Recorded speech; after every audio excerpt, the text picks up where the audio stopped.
Paano ko sasabihin sa May kanya? baby's Kawawa girl. talaga siya. Lagi akong hinahanap pag nasa work. Gusto niya uwi akong maaga. Paano ko ba siya Kaso laging gabi na umuwi si Papa. Nandito si Papa ngayon dahil day off. Maghapon yung katabi, hindi mo lang lumabas ng bahay. Maggagabi na. Naman si Papa yun ah. babalik, Shizuka. Pero nangako sa akin si Bukas, Nobita. Pwede pa mabuhay mag-message na naman niya kung makakawi akong maaga. Hindi ko nga nag-chat eh. Chat naman ako eh. Sabi ko gabi na nga lang. Gusto niya. Pero hindi ko masabi sa kanya. Ano bang gagawin ko ngayon? Hindi na lang muna ako lalabas ng bahay. Iwasan ko si Shizuka. Balang araw Si matatanggap this na girl rin yun yun. eh. Papa's girl wala.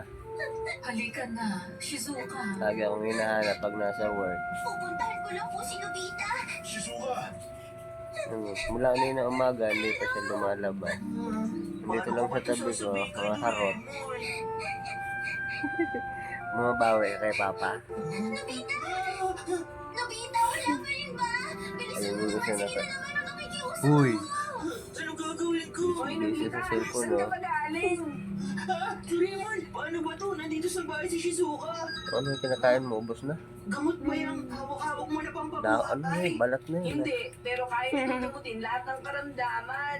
Ano sasabihin mo? May sasabihin ka? Kaya nga dapat itong inumin Nahiya bago ko. mamatay. Tapos mo ka, ang ingay-ingay mo na naman sa Kaya misil. gagamitin natin na tayo.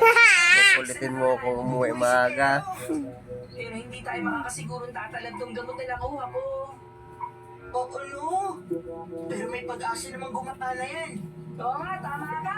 Nobita! Dito tayo.